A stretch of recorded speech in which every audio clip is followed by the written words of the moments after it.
Securitas, Horde, y'all just noise, you know. Time to log in, log off your dreams. Flying in your oracles, farming that blue space, you know. Pandemic Horde, y'all blob like roaches in a fleet, you know. Securitas, hiding in high sex, scared of the heat, you know. We slide through side notes, drop bombs on your fleet, you know. Y'all rat in your VNIs, dreaming of this stacks, you know. But one Titan sig and your lines got cracks, you know. From Tenerife to Clown Ring, we chase your tears, you know. Y'all log off crying while we sip on our beers, you know. You know. Can't handle the globe. Wormhole kings, we steal your show, you know. Blob waterfall faster, that's your flow, you know. EVs I throw, y'all just can't be you know. Securitas, Horde, get out the game, you know. Y'all fake ass no sec or pay no gain, you know. We bomb your keep, steal your moons in the rain, you know. Pandemic, more like panic, log off in shame, you know. You know where the stars that explode, y'all just dust in the pot overload, you know. This track supernova, feel the overload, you know. K-pop killers, y'all been dethroned, you know.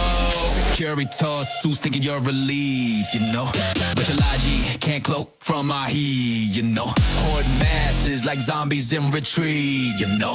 We solo your carriers, make them obsolete, you know. Y'all whine on forums, it's blabbing, you cry, you know. But deep down, you know you're the ones who multiply, you know. From curious to Vanna, we hunt your supply, you know. Your SRP's bankrupt, time to say goodbye, you know. Yo, pandemic horde, you're the meme in the meta, you know. 187, you know's in your speech, that's your quota, you know. Stutter like a laggy connection, can't even matter, you know. We smooth like a cookie in a scepter, dodge your drama, you know.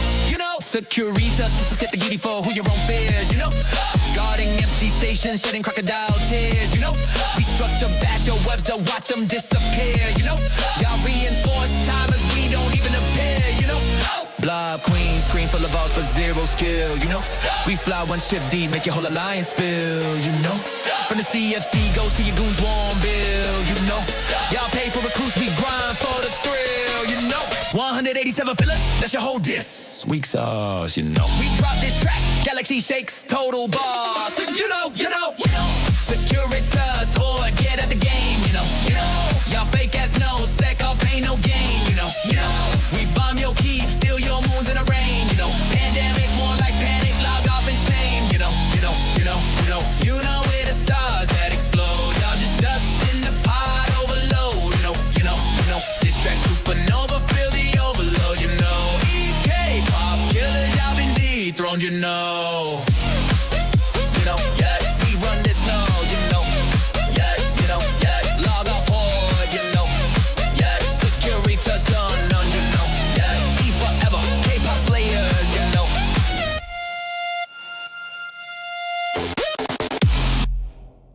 Yo, from the stars to the wormholes, we own the void, you know. Securitas, Horde, y'all just noise, you know. Time to log in, log off your dreams. Flying in your oracles, farming that blue space, you know. Pandemic Horde, y'all blob like roaches in a fleet, you know. Securitas, hiding in high sex, scared of the heat, you know. We slide through side notes, drop bombs on your fleet, you know. Y'all rat in your VNIs, dreaming of this stacks, you know. But one Titan sig and your lines got cracks, you know. From Tenerife to Clown Ring, we chase your tears, you know. Y'all log off crying while we sip on our beers, you know. Can't handle the globe. Wormhole kings, we steal your show, you know. Blob waterfall faster, that's your flow, you know. EVs I throw, y'all just can't be you know. Securitas, Horde, get out the game, you know. Y'all fake ass no sec or pay no gain, you know. We bomb your keep, steal your moons in the rain, you know. Pandemic, more like panic, log off in shame, you know. You know where the stars that explode, y'all just dust in the pot overload, you know. This track supernova, feel the overload, you know. K-pop killers, y'all been dethroned, you know. Securitas, suits thinking you're a lead, you know. But your logic can't cloak from our heat, you know. Horde masses like zombies in retreat, you know. We solo your carriers, make them obsolete, you know. Y'all whine on forums, it's blabbing, you cry, you know. But deep down, you know you're the ones who multiply, you know. From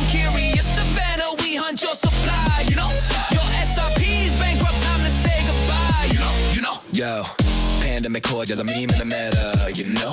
187, you know's in your speech, that's your quota, you know. Stutter like a laggy connection, can't even matter, you know. We smooth like a cookie in a scepter, dodge your drama, you know. Securitas, just get the UD for who you're on.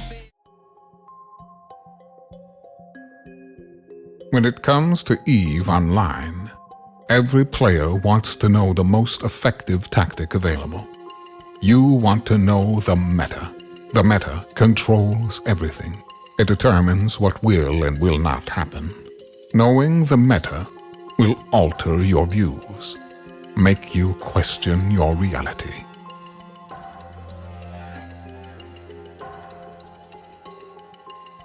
It might even make you laugh.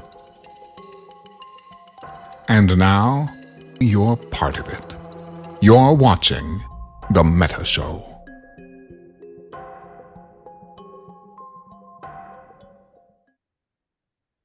Ladies and gentlemen, welcome to The Meta Show. Today is Saturday, November the 8th, 2025. I am Brisc Rubal, the executive producer of The Meta Show. I am joined alongside the host of The Meta Show, Dave Archer, Alliance Executive for the Ages, Asher Elias, Ranger Gamma, our Chief of Staff, and Riot Rick from Slice. Ladies and gentlemen, let me tell you something. This has been one hell of a week in EVE Online. Dave and I were talking before the show started, and he said, man, I was worried this week was going to be really boring. There's not much going on. But you know what? It's starting off really boring. There's been a lot of stuff this week, and I want to throw it open because we got a ton of stuff to talk about. November the 5th, 2025 is a date which will live in infamy. It saw essentially the ending of one of the largest coalitions that ever existed in the history of EVE Online, PanFam. November 5th, the 5th of November. Now, if you all remember our friends in the UK, in 1605, 420 years ago, that's not a joke, it really was 420 years ago, Guy Fawkes tried to blow up Parliament, and 420 years ago, 420 years later, Gobbins blew up Horde just as bad as what Guy Fawkes wanted to do. So congratulations to Gobbins for making this happen. I can't believe it.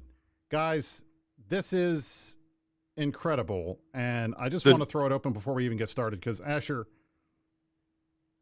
The true gunpowder treason, right, Brisc? Right, and by the way, exactly. they're saying your mic's a little low. Gunpowder so if you treason. want to pull that mic closer. I just did. All right. The gunpowder treason. I mean, we have seen something that I have never, we say fail cascade, and we have watched fail cascades before, but they usually happen sort of in slow motion, and then you see them going to their eventual end, right? The eventual end, you know it's happening, but it takes a while. I have never seen an alliance blown up in approximately 15 minutes, especially one that was either the largest or second largest in the game. And we've got guys like Riot Rick in here who, can tell us his experience with it. But, I don't think that they really took into consideration what their allies would do or even really cared about them. And I'd love to hear what happened and hear the story from the inside there. It would be great to, I think. Rick, before we go ahead and go through the timeline, just what's your take on this whole thing? You were there, you had a front row seat to what was happening. At least I assume you did, as a leader of an alliance in PanFam. Hopefully you knew about this, I would like to think, sooner before we did. Maybe not.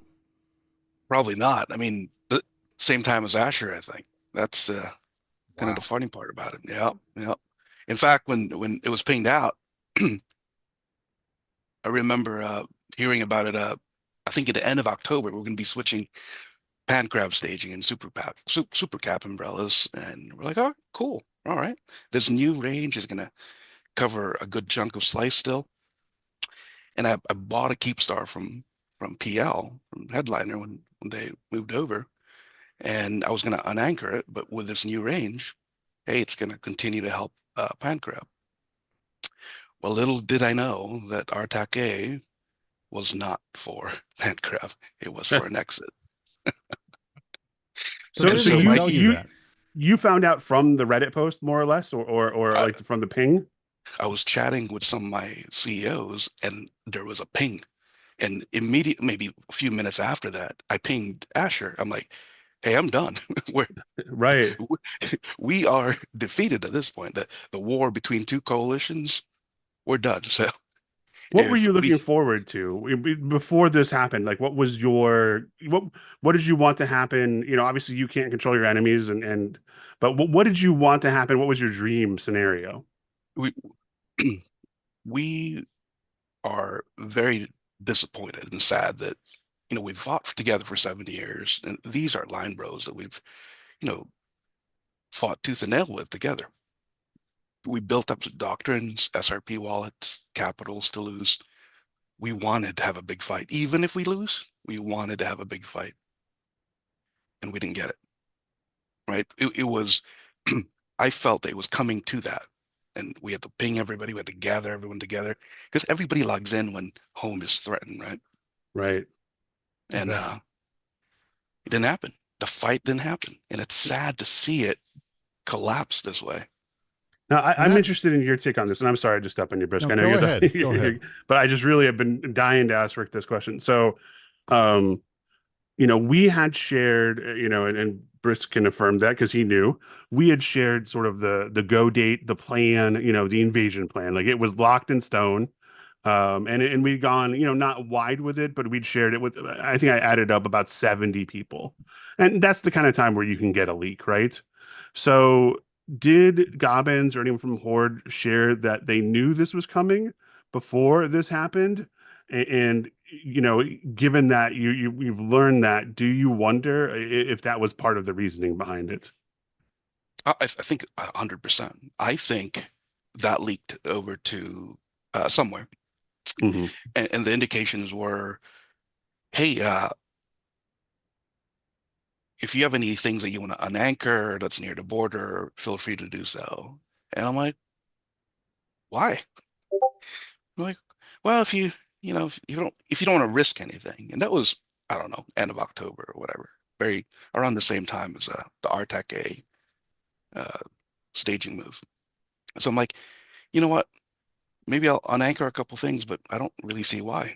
We should fight for some of these things if something's coming. And I think that should have been a signal that Horde leadership was thinking about it in a different way and they had more info than I had. So let's go back and walk people through this, because Asher and I were talking about it this morning, and it's one of these interesting things. I still think that there are people that don't understand what the hell is going on because this has happened so quickly. 72 hours ago, Pandemic Horde was arguably the largest and biggest coalition, part of the largest and biggest coalition in EVE Online, and today it's gone. PanFam doesn't exist anymore. Horde is hell-camped into their staging system. How did this happen? So I want to walk everybody through very briefly what we saw in the span of 3 days. It's insane. So first of all, as Rick alluded to, as Asher alluded to, November 5th, 1900 Eve, we get this ping from Gobbins that blew everybody away. I was in our Ilum, our Discord, chatting with the other directors of Goons, and I swear every other post was WTF, as Asher noted on the fireside today. We're all like, what the hell? Is this real? I thought it was AI. I thought it was fake. Somebody was bullshitting us. But this got leaked, and it says, Gobbins makes a big announcement. Horde is leaving PanFam, which, as far I wasn't aware that was something you could do. It's your coalition. How do you leave? It would be like the Goons are leaving Goons 4. The Goons are leaving the Imperium. The Goons are leaving Goons 4. I mean, would that even happen? It's weird. In addition, leaving the drone regions, which is, again, huge news. They've lived there for almost a decade. It was considered some of the best base in the game, and we hadn't even attacked them yet. We are simply looking at them from across the border. And then finally, he says they're working with Init, which was another mind blow.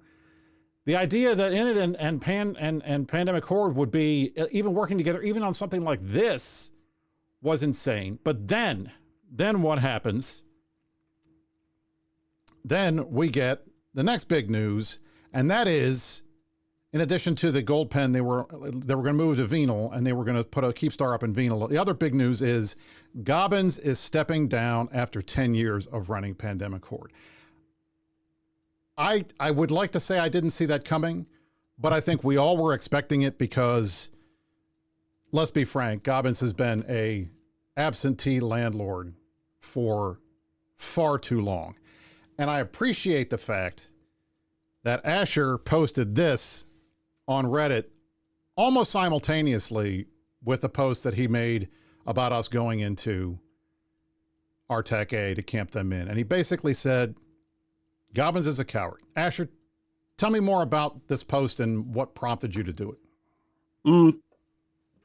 I've been saying for a little while that Gobbins is a coward. And I know there have been other leaders before and other groups that are, their kind of thing is they're like the pro wrestlers and they're like, this guy is a jabroni or whatever, right? And I never really got into that. I don't really like insulting people for no reason. So when I started saying he was a coward, it was based on the evidence that I had seen. And obviously I'm talking about the Eve persona here. I don't know Gobbins, the person at all.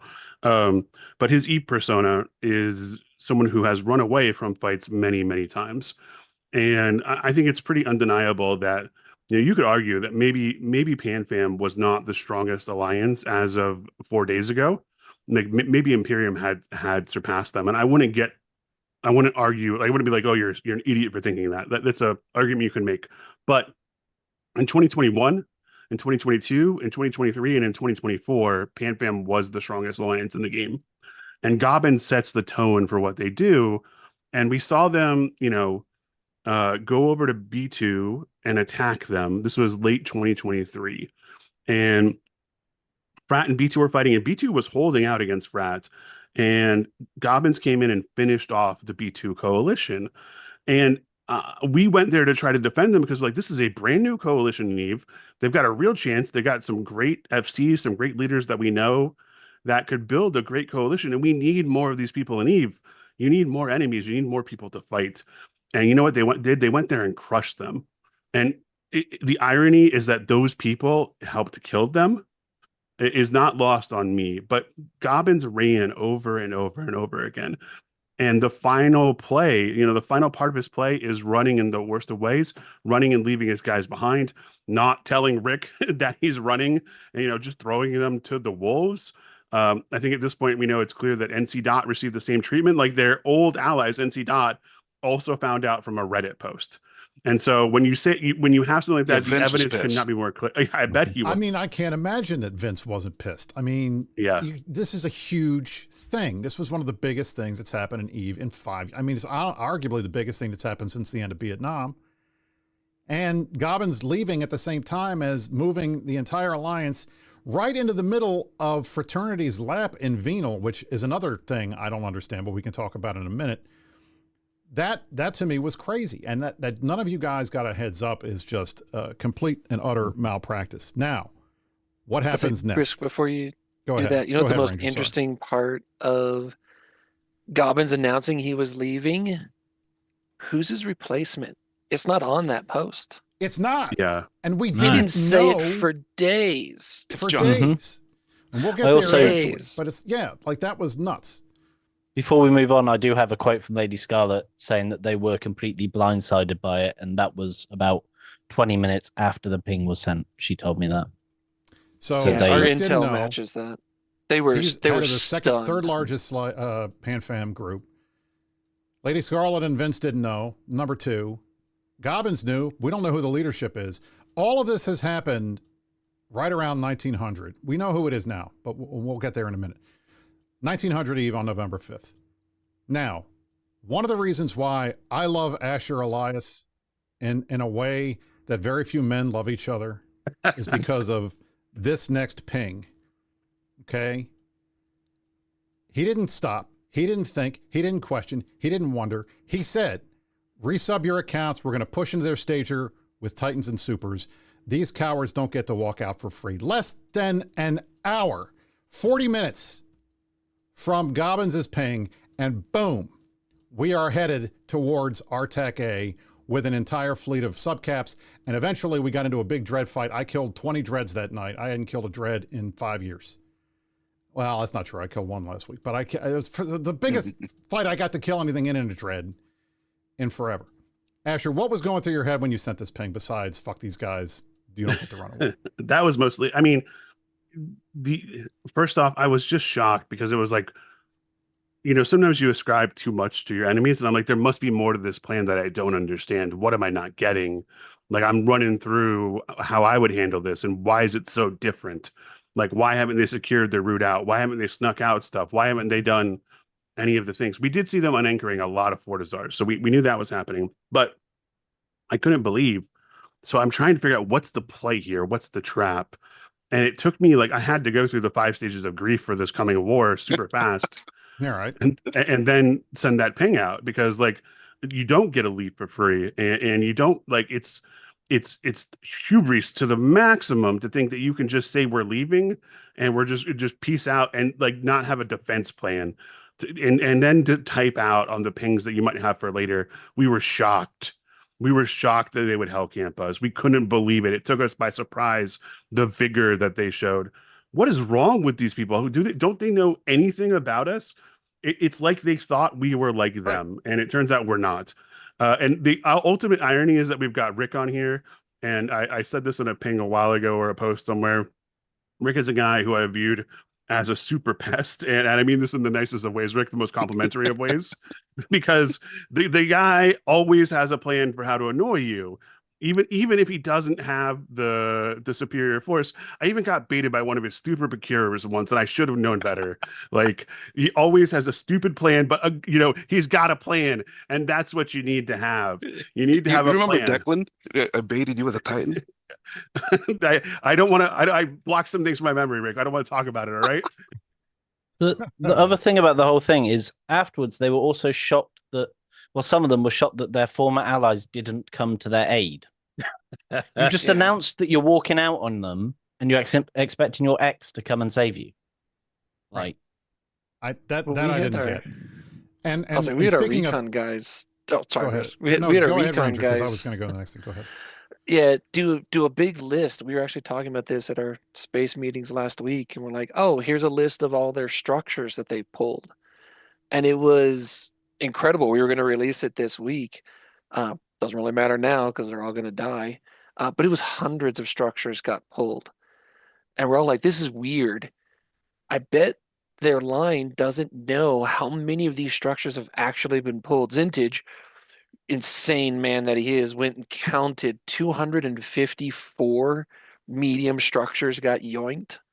Not including anything else. It was over like a dozen keep stars, dozens of fortizars, right? All of these things. I'd like to make a brief point here, and I think it's really important. It was nuts. Their members put Titans in to build like on Tuesday. Right. They put. I had no idea. I was thinking about that the other day. Yeah. I was thinking about that the other day because they didn't pull the modules from the Satirs or anything because they were going with the let's act like everything's normal.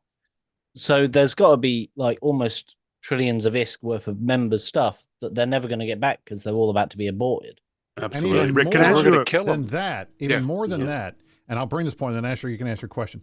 Even more than that, the fact that they have sent so much of their member stuff to asset safety is the absolute worst possible thing because that is wealth they are sucking out of their members' pockets and sending straight to CCP to get poofed into nothing. Right. That money goes away. It leaves the game. That's out of the game. That's trillions out of the game for nothing. They even admitted in one of their pings that it's going to be a great cost to the members, but oh well, got to do it. Oops. Like, well, oopsie. On that too, Brisc, they sent a message. I've seen it in a couple of different places, not through our spies, but like people actually just posting screenshots of it, of their plan. We talked about this before we got on. Their plan is, all right, when you get potted back to high sec, get a shuttle and go out to this random low sec system near Cloud Ring and just buy some new stuff. There you go. That's their actual that was the plan. Advice and plan sent to their members. So, Rick, I want to ask you a question. Yeah. You're in here in the room with all of your, I was going to say former enemies, but you moved, and so we're still red to you. But the people that you were aligned directly against until a few days ago, yep, and then the people that you were, your close allies, supposedly, right? But should be your close allies are now, totally different. Has it been hard? Like, have you had to sort of whiplash your emotions or how you feel about people, or what is this change? Have you had some cognitive dissonance over the last few days? How have you felt? I'm, I'm a very forgiving person, unfortunately. So that is my disadvantage. You know what? It's a good bad trait to have, right? I still wish all of, my Horde friends well. That we worked together for 7 years. Average marriage is 7 to 8 years anyway. So you know what? If it's gonna be a divorce, I said, you do your thing, I'll do my thing. I was gonna unanchor that Keepstar anyway. I'm like, does anybody want to buy it? So I'm happy to go and be able to trade that for the safety of my members' assets. So everybody made their own choices. There's no more coalitions. You can do your thing. You can sell your stuff. So I sold my stuff. I That's mean, very big of you.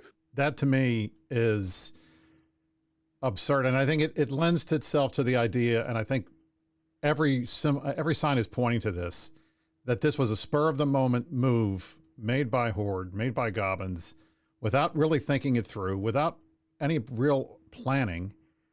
And they just assumed that Goons were not going to give them a hard time, let them move away. After we had moved twice to get closer to them, we were just going to let them walk out of here, and that Fraternity was going to welcome them in open arms into the center of their territory without any issues. And I think that's one of the reasons why I wasn't surprised, but I was surprised, but I wasn't surprised when I saw that that they had talked to Init and that Init had agreed to help them restage to Venal. Now, why would Init do this? I can only speculate. We have not talked to Shines. I mean, maybe Asher, you have talked to Shines, but for me, Shines and Init are in the middle of a big fight with FRT. Fraternity is their big Winter Code. That's their big boogeyman right now. They're fighting these guys. What would happen if you happen to just be able to pick up the second largest or the largest group in Nullsec and dump them right in the middle of Fraternity's lap in Venal, which is central to all of their surrounding territory? I mean, I'll show you the map. Like, if you look at the map of their territory, there it is. Venal is right in the middle of where Winterco lives.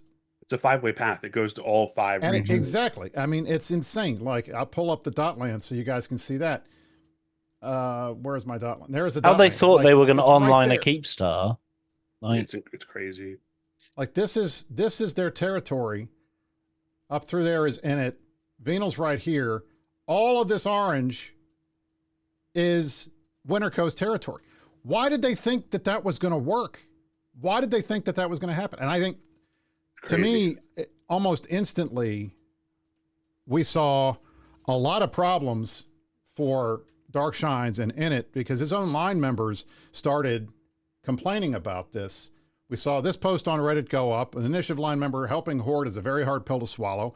I heard this internally from my friends that are still over there, to the point that Shines had to do an emergency State of the Alliance to confirm this is a temporary thing. We're just helping them move. We're not going to be joining a coalition with them. We're not doing coalitions, all this other kind of stuff. And had to reiterate to all of his line members to keep them from going crazy that this is not a permanent thing for Horde. Now, I think it makes sense. Asher, do you think it makes sense for them to have helped, or do you think this was a big mistake on Shines' part? I see the angle on Shines. I see what he's going for, right? Like, you look at it on paper and you're like, okay, this would be we're in a war. This would help us win a war. I want to win a war. It does feel like maybe he didn't consider how his line members would think about it, or he's like, okay, they'll be mad, but I can handle it. I'm kind of curious, Rick, if you were in charge of Horde and you had decided, like, we're going to get out of this, like, we're going to leave, what would you have done? Like, you've been fighting against us for a decade, right? Like, Yeah. how would you have done it differently? If you wanted to do it fast still, like you want to get it over with fast, but what changes would you have made to make this go better for your alliance if you ran Horde? Anything else? Literally anything else. Like, look, you could have done some excuse. Hey, we're gonna go anchor a Keepstar somewhere, or let's go help slice anchor a Keepstar XYZ and mobilize everything. But you coordinate with your allies and make it a clean cut, right? But not leveraging all these things, you leave out a lot of options. And I mean, this is Billy flat out says right here, he says, it's not hard at all. Restage to one STAC S, claim control of the main approach out, do the regionals later, and you're in Geminate, and then you go. Like there were paths that they could have taken Right. Yeah. that did not require them deciding they're going to move to NPC nullsec in the middle of an enemy's lap. Yeah, you could assign one group for screening so that Asher couldn't jump that regional without having zero resistance. Yeah, fighting a lot of bubbles. There were no dictors. Yeah, and then Right. the second piece is you could fake out, hey, Slice is building a low-sec empire. Do something silly, right? Leverage your allies, work with them, and make a clean exit. There's so many pathways to go out safely. Yeah, I was saying yesterday they could have just simply done it under the guise of we're going to go attack threat. Suddenly their super fleet isn't anywhere near us where we can stop it. Boom, they're out.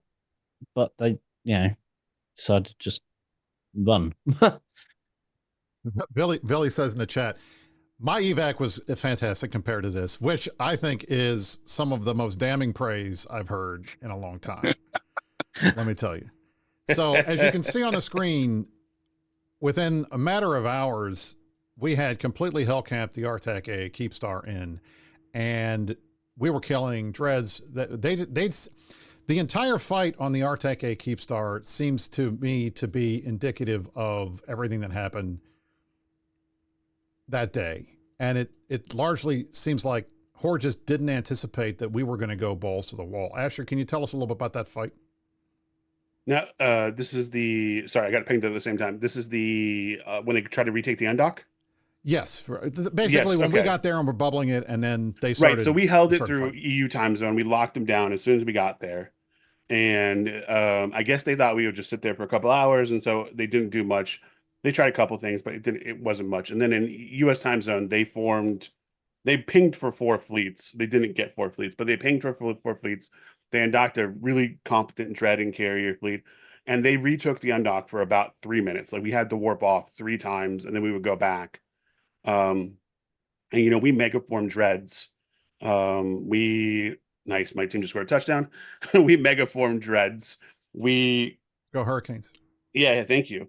I was like, someone calls Vintage, right? Calls Vintage, wake him up. He'd been asleep for 4 hours. He's like, hello. I'm like, go form super Vintage. We need super cover here. Bring him through the gate. He's like, okay. Al Terrari formed dreads. I think Arakine formed carriers. And Horde was telling their guys, goons won't do it. We have like logs. We see that like they don't have the grapes, and we dropped dreads on their Keepstar. We're like, we'll eat the turbo laser, and we're going to take this undock back. We're not going to let them go. And if they want to, and this is what I told the guys on Global. I said, like, listen, we've been preparing for this fight for years. We've been building for this. We've been saving for this. We built an SRP fund.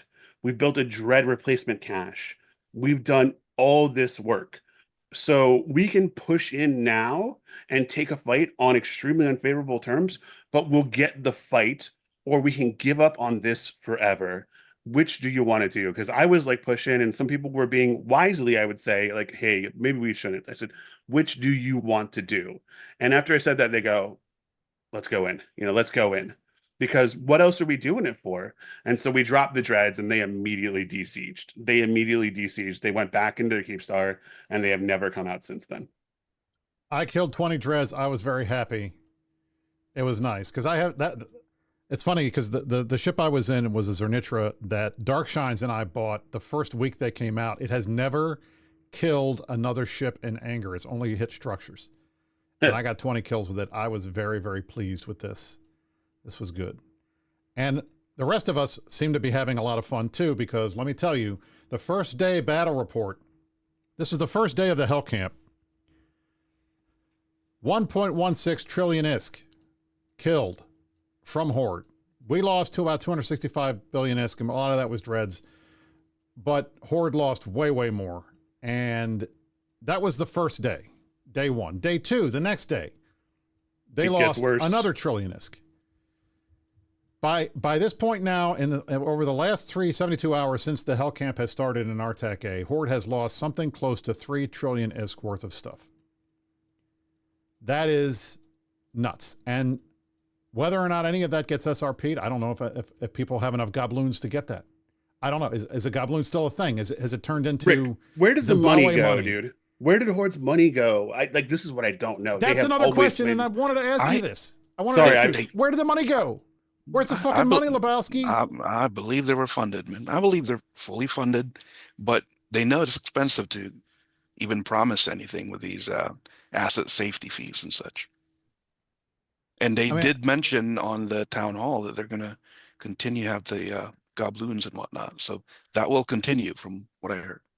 Yeah, on that, somebody that joined my corp yesterday actually lost a dread in the fight on the Undock and got it SRP'd about 10 minutes before we did the show. They didn't even check what alliance he was in when they sent him the dread. So they're just SRPing them with holes if they lost a dread in that fight. Well, they have a lot of holes. We know they have a lot of holes. But it was dread in Artak A, not anywhere useful. So while this is all happening, I want to throw this up because this was interesting. We got leaks of Horde's evac standing comms.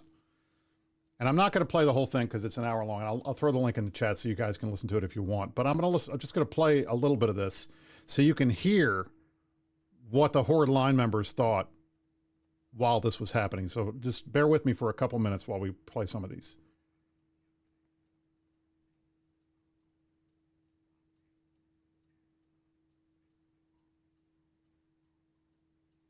We'll get to that part in a second.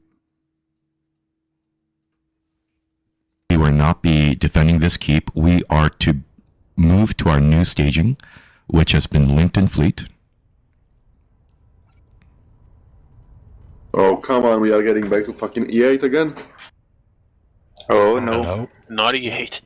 No, we're being driven out. We're on the run. Drone lands completely. Need to get over the regional, mate, and then that's looking dodgy. Go find where you can watch Battlestar Galactica. I prefer the newest revision. We are, running for our survival at this point. I mean, some people say we're gonna crash on in its couch until we figure things out, but they're gonna turn on us.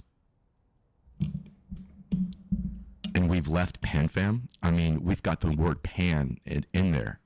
I mean, it's over, boys. It's been fun. I mean, that to me, that was it. Like that, it's over, boys. It's been fun.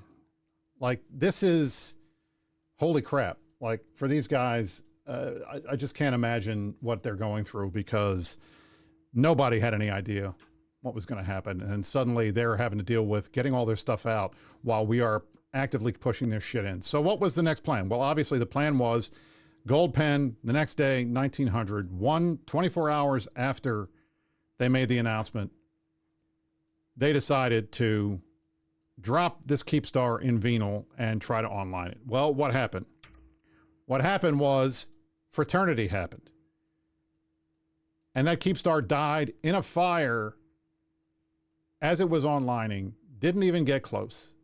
Didn't even get close. And I mean, it's just, to me,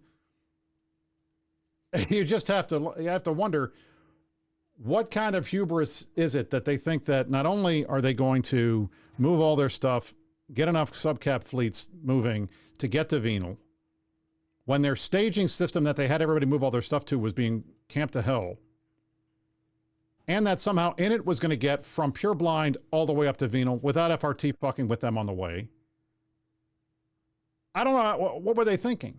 So this is crazy to me. Asher, what was your take on this whole thing? If he's still with us. All right, I am. I don't know.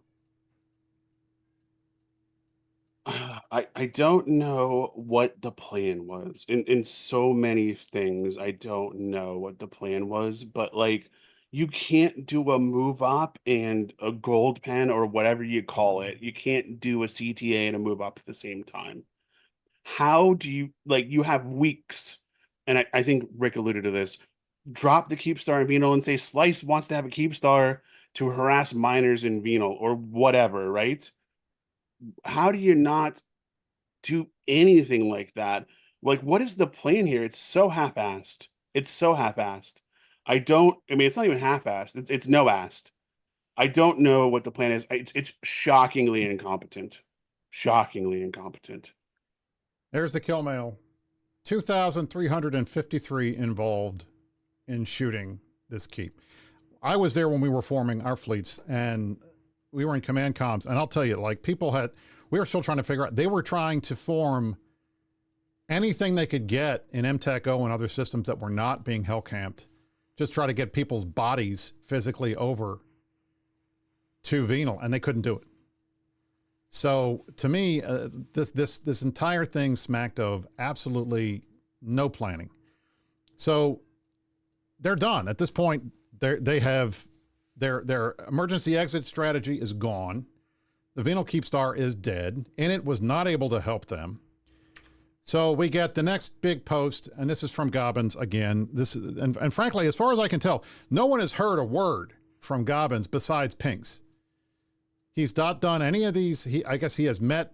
He's claimed that he had done a ton of one-on-one calls with corporations within Horde, and I don't know anybody that's talked to him. He's not done any of the any of the State of the Alliances. Securitas and their new leader, I guess Johnny Trouser Snake, who we'll get to in a minute, has done that, but he has not been anywhere. All we have seen from him are pings. So he admits we lost a Keeptar. He's trying to keep everybody updated.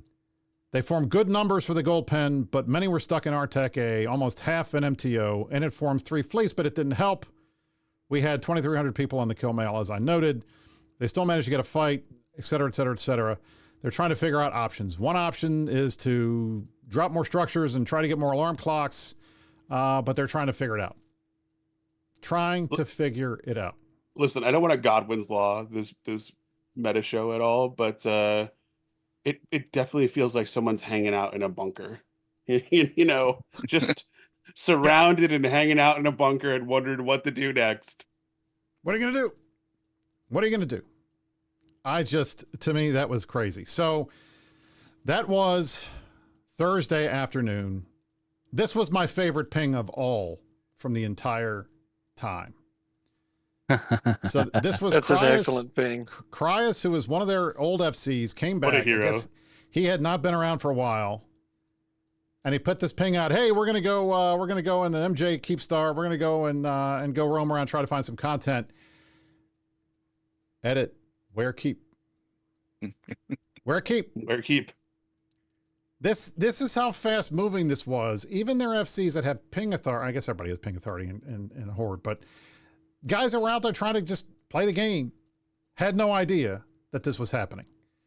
So we're all clowning on them, spending a lot of good time. And I believe Fountain Frank will be here in a few minutes to go over some of the memes that were made during the ensuing 72 hours.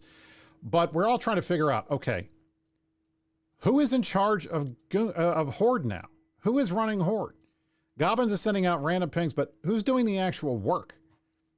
And I have to say, in addition to this ping, which was one of my favorites, the other favorite thing that I got was this. And this was Dunk Dinkle's For the Pandemic Horde folks. Now, for those of you who do not understand the history that Brave has with Pandemic Legion and Pandemic Horde, let me tell you, this looks good. This looks very nice. It looks like Dunk is being his normal, I wish I could know his heart, Brisc. I know what you're thinking, right? I wish I could self. know. I want to know his heart. How much? And Dunk, you're in the chat. I got to show you. I got to show this up, because if anybody remembers, every time Pandemic Horde tried to stick their boot and slam it into the face of Brave over the years, they would get random morale fucking posts on Reddit. Whether it was from Elise Randolph, whether it was from Headliner or somebody, they would do posts like this. Don't worry, guys. Everything's going to be okay. You're going to be fine. So to see Dunk Dinkle come back and do a morale post to Horde after them having done this to him so many times, chef's kiss. Dunk, I love you. This was my favorite moment, I think, of the entire time, because this more than anything shows me one of the reasons why I love Karma Fleet is because Karma is in our name, and this shit goes around and it comes around, and it finally came back around to Horde. So, as we were saying, who's running Horde? I don't know. Well, we're going to find out. Finally, on Friday, 2 full days after what happened, the announcement that Gobbins was stepping down without telling anybody who was going to be in charge, he announces, here's what we're going to do. We're relocating. They're crashing on Init's couch in F7C in Clown Ring, bringing an entirely new reason for us calling Clown Ring, because that's where all the clowns are living now. And announcing that Johnny Trouser Snake will be the new Pandemic Horde leader. Now, my understanding is that Johnny is their Super Cap FC, has been their Super Cap FC. He was there during the Great War, during Vietnam. I have never heard the man speak. I don't know what he looks like. I've never met him. Does anybody here, has anybody here worked with Johnny? I mean, Rick, you're probably the only one that has. Can you tell us anything about Johnny Trouser Snake so that people can have some idea who is running Horde right now? Yes, I worked with Johnny for a few years. You know, I would say he was probably kind of their master spy. He has his ears to every alliance, right? So that's what he was known for inside Horde. He would lead fleets from time to time, but he wasn't kind of the front and center guy.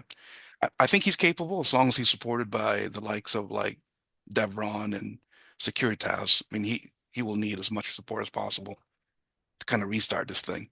Were you surprised that they picked him, or is this something you would have expected? Was he being groomed by Horde to take over? You know, I think it's about who doesn't have kind of real life commitments. And Johnny probably stood up and said, you know what, I'm more free than XYZ. Got it. Because I think at least from my perspective, and granted, you know, I know some of these guys from CSM time and everything, I would have thought Securitas would have been the obvious person, but I guess he must have some real life commitments or something that's not making it possible. But yeah, he's publicly stated this, right? He came out just from the hospital, et cetera. So he is a doctor. That's a little tough. That's a little tough to do that. So Asher, what do you make of this leadership change? Do you think this is going to be a change for the better for Horde? I mean, I guess it couldn't get much worse, but what do you think about Johnny taking over Horde? What do you think we're going to see from them? I mean, you know, King of the Ashes, right? Like you're taking over a alliance that will probably have 10% of its people, you know, 20% maybe is a good guess. And I get the feeling that to some degree, that's what they want. They talked about it on their Q&A, that they want to be more, you know, elite PvP, that they didn't like being in a coalition, that there are too many, you know, too many idiots, you know, and all kinds of stuff. I don't think they said it that way, but that was, you know, basically what they meant. And so maybe that's what they want. Like maybe that's but I think that the foolish part here, it is so hard to build a coalition like that in Eve. It is so hard to build, you know, a strong, powerful coalition in Eve, and to break it up like this just seems like such a waste. And to break it up without a fight seems even worse. I will refresh my Dotland. We have now seen in the last 7 days, over 4,000 characters have left Pandemic Horde. That is nuts. Making Pandemic Horde elite PvP, that's pointless. You may as well make a new group and take the people that want to do that, because Pandemic Horde has never been about that, and they're never going to really be able to pull it off. You know, because people are just going to be like, "This isn't what I signed up for," and they're going to leave. Who's left in Horde? Just our spies? Is that it? My alt is still on the Artec A Keepstar because I was told to move there. So that's I don't know. In the chat, Juris Hacker says that during the Q&A, they said Goblins was spending up to 12 hours a day doing administrative stuff, running the alliance, and that he was tired of that. And I am definitely, I think I'm more than almost anyone who is involved here. I can understand how that can totally be possible. But I think that's awesome. This is like a great time to bring Ranger in. Ranger, can you talk about like what you can do to help, you know, make an alliance run smoother so that one person doesn't have to be putting in 12 hours a day? I'll say the the biggest task for me that I do, along with, you know, there are quite a number in our command team. I'm the chief of staff, the second in command. People would call that the XO. You have all those different titles, but my basic job is to be a little bit of a gatekeeper, a little bit of a filter. It's like, okay, does this need to land on Asher's desk today?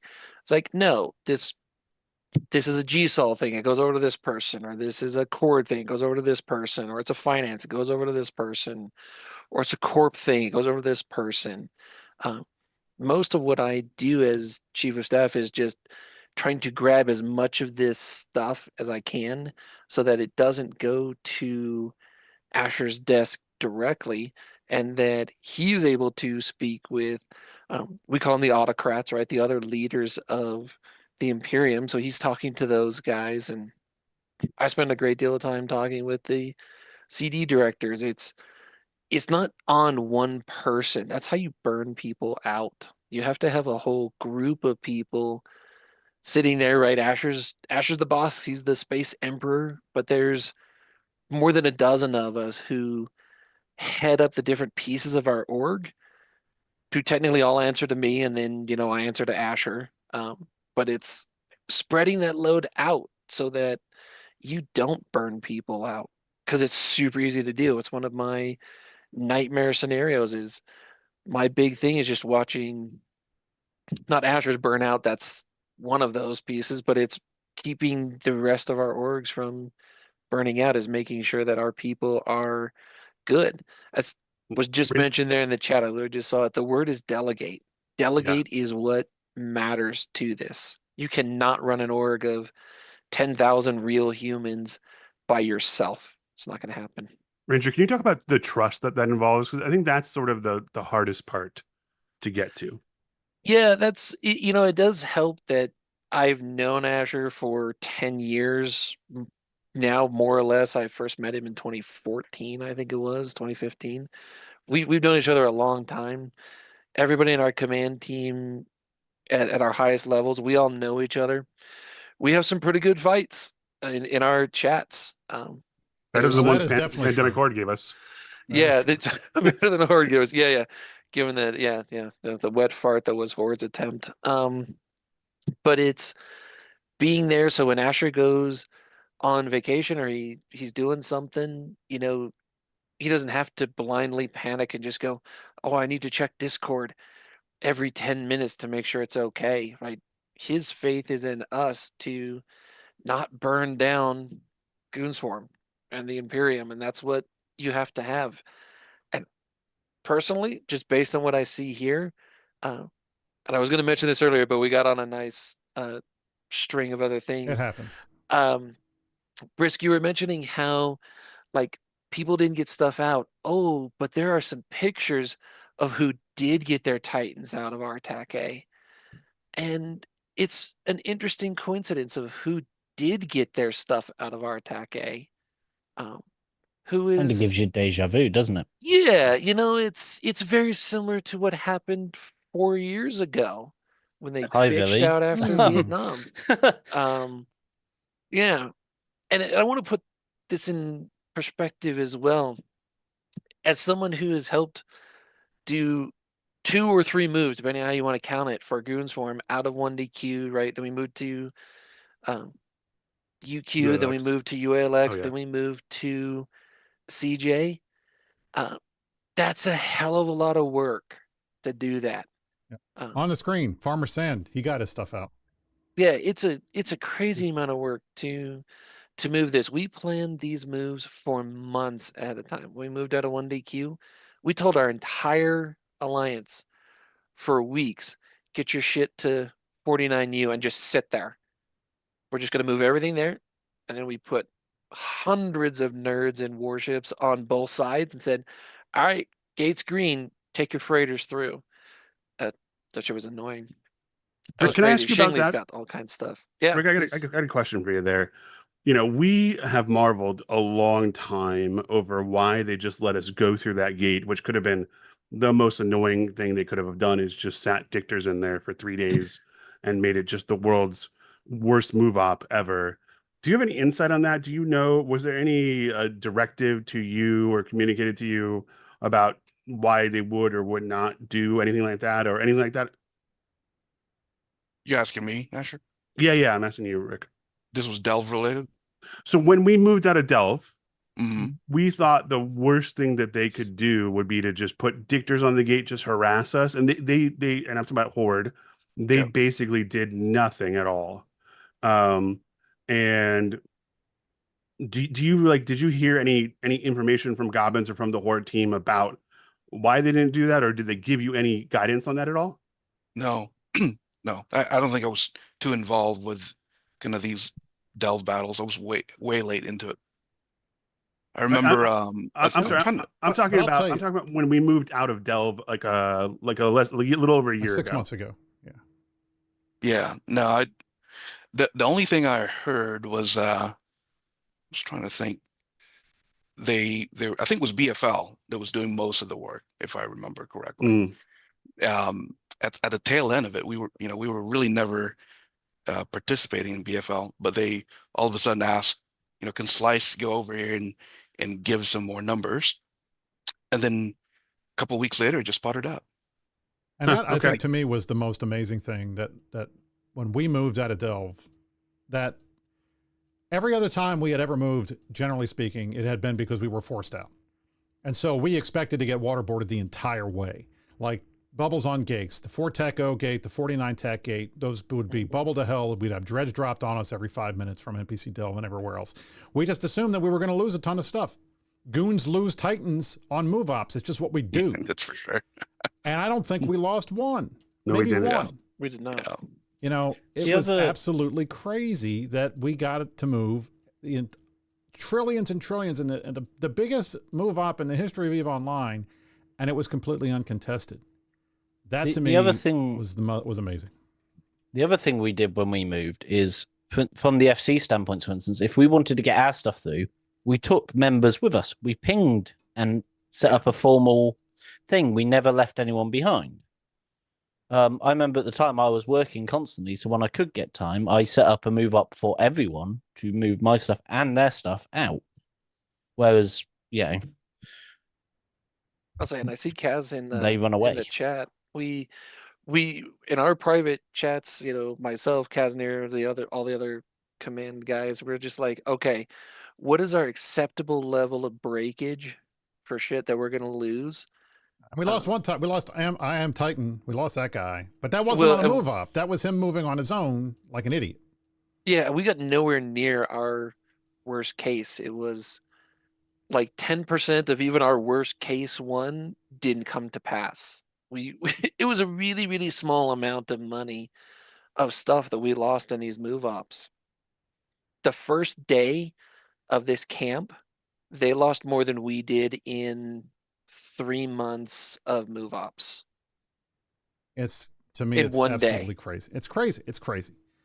Now, this is not the end of the story, because there's a couple more things we got to get to, because there was at least 2 other massive things that happened as a result of all of the things that happened with Horde, and I want to get to them first. First one, obviously, is one of the reasons why Rick is here.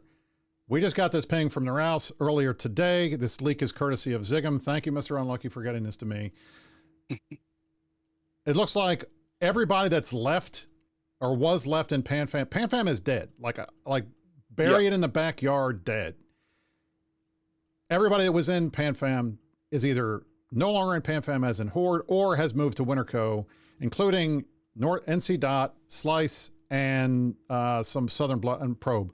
Tell me what's going on. What was behind this move on your part, Rick? Why did you guys decide to go with Winterco? Well, I'll give you a tip. It wasn't planned. I'm shocked. I'm shocked. But at the end of the day, you know what? We have a responsibility to our members, And Absolutely. we need to go and simply look for the best route to keep them safe, right? We have supers and titans that we built over the past 7 years. We want to ensure these guys are safe, they're playing the game, etc. Yeah, you have a responsibility to your members, and you try to fulfill it as best you can. It's that simple, Yeah. right? Exactly. It's And really so, that simple. Noraus did a long post discussing everything and he was as taken aback by all of this as everyone else was. And I was struck by not only how long this was, but how honest he was about it. I mean, he says flat out, as of now, Winterco is the number 2 block in the game, and being second feels drastically different. And the Imperium is now breathing down our necks, and they're going to be next door in Mother and Geminates. We're going to have to deal with them. So I think this is something that they have been thrust into, and now with NC Dot and Riot Rick of Slice joining Winterco. Winterco has gotten much bigger, and they've gotten much stronger because they've got a new core veteran groups that are outside of Chinese time zone. They're going to be able to hit back, and I think it's going to make Init's war up there a little tougher because they're going to have more people to fight. But I think at the same time, it puts Fraternity at the top of the list now. They are the other big coalition. We have 2. And granted, before everybody was like, oh, there's only 2. There's only Goons and PanFam. No, there was always 3. Winterco is its own thing. We know they're strong. We know they have been strong. They will continue to be strong. I'd argue Init is a fully blown alliance at this point, or sorry, a coalition at this point too. Yeah, they are major. Legit. They are major, and they are something that everyone in this game is going to have to contend with. So at the end of the day, if you thought you were worried about us living in a unipolar world, we do not. Goons do not dominate this server. Fraternity is very tough to crack.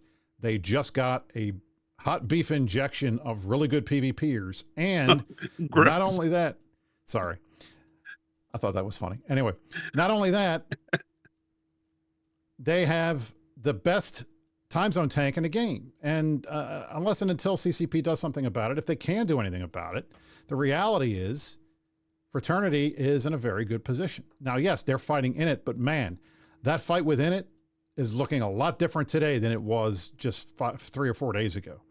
The Init has bitten off a lot, and they're going to have to figure out what they're going to do, whether they keep this war going or not. I don't know. We'll find out. But unless Horde suddenly starts doing something, which is unlikely because we have seen them do nothing except roll over and die, I think Init's going to be in a tough position going up against Fraternity. But that's not even the biggest thing. This is the next biggest thing. This is crazy to me because, in addition, Fraternity announces that they are ending renting. Okay? They are ending renting. Horde is out of the rental business. They don't have no space anymore. Fraternity ends renting. Well, guess who's in Fraternity? NC Dot. The only other big group that had any kind of renter space left. And we got confirmation from Lady Scarlet before the show started that they're winding down Bot and their rental empire. So not only did we kill PanFam this week just by existing and letting them do their thing, Asher won a massive cultural victory, and renting as we know it is no longer going to be a thing in EVE Online. That's pretty crazy. That's another thing to think about, though. When they did this, they left all their renters hung out to dry as well. It's like suddenly you're living your life, and the next day, poof, what? You're just sitting there. Yeah. Sorry, guys. I was looking to see the. I know as we got the Inception thing, I was looking to see how long the ad break's going to be. It's going to be a while. Sorry about that, but we can't control the ads, unfortunately. And those of you who are getting the ads aren't hearing me say this, so it sucks to be you. Go ahead and sub the stream then if you get no ads. Anyway, let's keep riffing because we got 2 minutes to get to until we can talk about the next big thing. Asher, what did you think about the fact that Fraternity made this major announcement in the middle of all of this other stuff that they weren't going to run anymore? Is that what kind of a victory did that feel like? It's huge for EVE Online, man. And, I was talking to our guys earlier about Wolo cultural victory. I'm really happy that Fraternity has chosen to make this this decision, and I've always disliked renting in EVE Online. I think it's one of the great ills of it. I think that it's probably one of the biggest reasons that you can't have new groups come into nullsec. People are always going to work together. There's always going to be alliances and coalitions and all this kind of stuff. But if there is a financial incentive to take space and use it yourself to convert that into ISK, people are going to do it. And you basically have to say, I'm going to make a stand and not take that free money. And it's hard to do that. So that has been our push for a long time, and Fraternity has made that stand, and credit to them. And Winterco overall, credit to them. That's a huge deal. When you take away that financial incentive, it leaves the space open. Remember, the drones was 1/3 PanFam and 2/3 rental space. And so, you freed up 2/3 of the drone had been rental space, and now it's people can live in there, right? So I'm hopeful that basically this sticks and that renting becomes sort of an unfavored things for alliances to do, so that we have more space in Eve for people to get involved in, start a new group, go try and take some space, do all the stuff that gets you in null. I love that. And that I think to me is pretty critical. We're coming out of the ad break. Thanks, guys. Welcome back. Sorry about that. We can't control the ads. We can only control how long the show goes. We're going to try to wrap up here shortly because Asher needs to leave. I've already told Frank to go back in the backyard. We'll do a Frank segment next week on the show. So if you're waiting for Fountain Frank, he's not coming. He's going to go and play with the squirrels. But in any event, the next thing, besides the death of renting as a thing in EVE Online, that is pretty crazy. I think, to me, that's one of the biggest and best benefits coming out of this whole thing. Now, granted, my understanding is, at least from the conversation that folks had with Lady Scarlet, that the amount of money they were bringing in from rent has been dropping significantly over the years. Just people aren't doing it anymore. And plus, there's a lot more space open with Delve being open, Quirius being open, and other areas. You don't have to rent from Horde and those guys anymore. You can go and take your own space. But I think that was the next big question that came up, and that was going to be, what's going to happen to the drone regions? That's 8 regions worth of space that Horde was in or renting. What's going to happen to it? And then we got this post, which I think is pretty critical, from our boy Asher, and that is the fresh start, the future of the drone lands, in which he tells us all that drone infrastructure, all the stuff in drones is going to get glassed. Drones will be opened up for anybody that wants to take the space. There'll be no renting. We're going to drop free port structures, throw logistics in there to let people do what they need to do and be able to set up. And then it's whoever can take the space gets it. Asher, tell me a little bit about this and what you want people to know about this new day for the drone regions. I think that we need to encourage groups to grow in nullsec. And it was tried with the Southeastern Agreement. We had Quirius Fight Club for a while, and I'm actually pretty proud of Quirius Fight Club. Like, a lot of groups actually started there and are still extant in the game. Southeast Agreement was fundamentally flawed in the way it was set up. It was set up so that there were rules, lawyering, and everyone was bickering over this and that. And what we've done with the drone lander, we've made a very basic, here's a very simple set of rules to follow, and you guys can sort it out, right? And we're not going to be arbitrating, if you can hold the space, if you can fight your enemy, then you can fight it. And if you call someone, that's Eve. Being good at diplomacy is part of being good at Eve. And there's no universe in nullsec where diplomacy doesn't exist. So trying to make up a fake one where it doesn't exist is not a real thing. You're not training anyone to be in nullsec. You're training them to play an entirely different game that doesn't exist anywhere else. So we will have a region with extremely minimal things that we'll enforce, and we'll have free ports that will have docking and market, no clones, so people can't jump into blops and kill someone without investing something in it. But the problem is always, if you lived in the back of drones, you couldn't do logistics out of there. So we will keep these free ports alive so that you can be a group that lives in one part of drones and not have to rely on holding all of it to do your logistics. And, to the victor will go the spoils. Whoever is the strongest, she'll take it.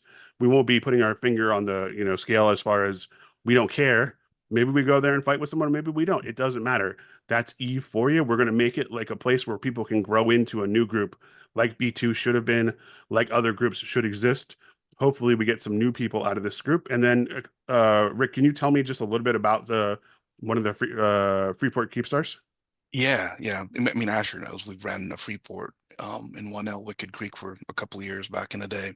But the F9 Keepstar is a memorial for Akroth, one of our main diplomats that passed away last year, well known in the community. So we're going to donate it to this Freeport initiative.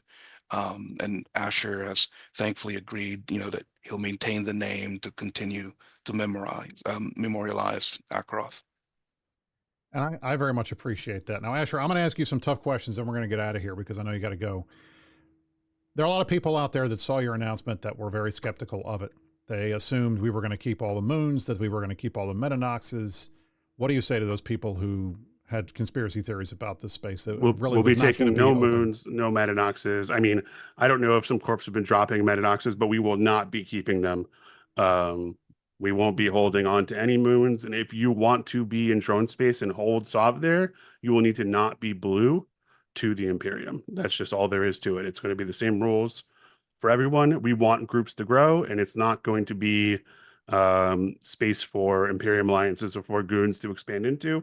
It's going to be a space where hopefully, new alliances can grow, have a chance to cut their teeth fighting other alliances. There's going to be some old ones that have, been pushed down, and they're going to try and sprout back up there, and maybe they'll win. Maybe a brand new group will win. Maybe a Horde spinoff will win. Who knows? All that we know is that they will all have a chance to win, and that's what we're giving them. We're giving them a chance to be a part of Eve and to win and to start without knowing that you won't get crushed immediately, because we have put out these rules, these very simple rules, and Norris has endorsed them. So the two major coalitions on both sides of the Dronelands have endorsed these rules, and it's going to be a great place to start a new alliance or to bring your existing one in and try to get some space. Asher, what do you say to the people who claim that anybody that moves there is just going to turn into a client of the goons because we're never going to allow a group that could threaten us to move there, and we're just going to farm them? That would be the greatest thing ever. If a threat appeared next door to us, I mean, that's what we had before. We wanted a threat next door to us. Exactly, Dave. Exactly. Yeah. Like you're describing my dream scenario. If 30,000 people showed up in the Dronelands, we wouldn't be like, oh, we need to crush them. We'd be like, yes, beautiful, excellent. What a great thing for us. So no, I mean, it's people who don't understand your way of thinking, and they're thinking like, the way they do.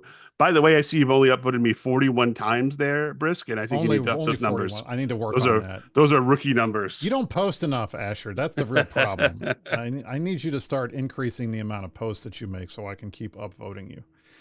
Look, I think, as you said, I got into it with a couple of folks, including an old guy from PL who is very cynical about all this stuff here. But the bottom line is, and we talked about it today, and I think this is going to be an ongoing discussion in Eve for the next couple of years as we try to figure this out.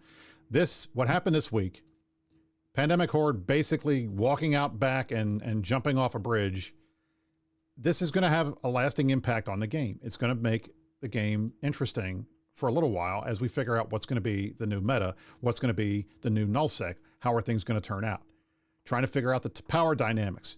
Who's going to be bad? Who's going to be good? Who's going to be fighting? Who's not going to be fighting? What's going to happen with the Init War? What's going to happen with the folks that are moving? How are they going to get their stuff out? All of these questions are things that are going to keep us occupied for months and months, if not years. But from my perspective, at the end of the day, Horde is gone. The king is dead. Long live the king. We have to move on from these guys and keep playing the game. The game is not going anywhere. This is not going to be Serenity 2.0. There's no desire in Goons to take over the entire server. We're not Bob. We want to fight. We want to play. I've got to run, Brisc. Fun. Go ahead. I'm going to tell you the only two things that I know. The only two things that I know are that the meta show is going to be really interesting for the next few months. There you and go. Dave's shirt looks like a homeless man jizzed on it. You guys have a great day. Says it and walks away. This is what I put with in command channels. Everyone, by the way, the second I join a command channel, it's an insult, mainly because I've insulted him first. But, yeah. That's it. That's it. Asher has left the building. All right, we're going to wrap the show up. Gentlemen, this has been a hell of a week, and I think it's only going to get crazier from here. Rick, you have any final thoughts before we head out? Hey, for those that's being impacted right now, just have fun. Go back to the reason why you're playing the game. Have fun. Ranger, anything from you, my friend? I think the biggest one is just the time frame is something for everybody to remember, right? It's been 3 days. We were talking about this. It's been 76 hours now. This has happened 77 hours, right? 3 or 4 days. And this is something that you can never predict what's going to happen in Eve. I mean, last week when we had space meetings, I mean, on Monday or Tuesday, Dave, when you were planning, like, hey, what are we going to do for the meta show this week? I'm willing to bet you did not have Horde disintegrates on your. This was not on the bingo No, card, let me tell you. on the second, actually, I was complaining to Waking Tea about nothing going on because I was asking him what was going on their side to see if there's anything to talk about. Literally complaining nothing was going on, and then it was pretty much what, like 2 days later. Yeah, I mean, I was Yeah. sitting in my office on campus, and I have my phone just on vibrate, so something weird happens, and all of a sudden, just like so many people had, it's going crazy, and I picked it up, and I'm like, what is happening here? We had people who were calling in sick and with a cough and everything like that, so that they could be on the camps yesterday. It's just nuts. I've never seen anything like it. Like I said, This it's has been a hell 16 of a years week. I've been doing it. This has Never been a seen hell of a anything week. like this. Yeah. Dave, final thoughts. Honestly, I don't have much. I'm just annoyed. I was looking forward to, in the very little free time I have now, getting some fights and having fun. But it seems that other people had other plans, so we have to go find a new way to fight. However, one thing, if Horde think they're going to live safely without us messing with them in Cloud Ring, they've gone from somewhere with no NPC space to somewhere with a butt ton of it. So we'll see what it comes with. That's Yeah, there's it. a lot of good jump ranges into Cloud Ring. I used Yes, to live there are. many Cloud years Ring, ago. baby. Gotta love it. All right. Ladies and gentlemen, this has been the Meta Show for November the 8th, 2025. I'm Brisc Rubal. I was joined alongside Asher, Ranger, Riot Rick from Slice, and Dave Archer, the inimitable Dave Archer, our host on the Meta Show. Next week, he'll be back. Hopefully, Keith will be with him. We're going to get out of here right now. I just want to say 2 last things. First of all, one, tomorrow night, Sunday night, we'll see the death of this Artec A Keepstar, which we are broadcasting live from. So if you're in the Imperium, get ready for some fun. We're going to kill us a keep right in Horde staging. We're going to throw the last shovel of dirt on this alliance as it has been put out to pasture. The only other thing I will say is Monday, November the 10th. Remember the Edmund Fitzgerald, 50 years ago, we lost the Fitz on the Great Lakes. It's a big deal in the United States. Keep that in mind. Say a little prayer for the guys. 29 guys on the Fitz. I'm a maritime guy. I couldn't get away without saying that. So anyway, ladies and gentlemen, this has been the Meta Show. I hope you all enjoyed it. It's nice being back in the saddle for a couple of days, and you stay classy. New Eat.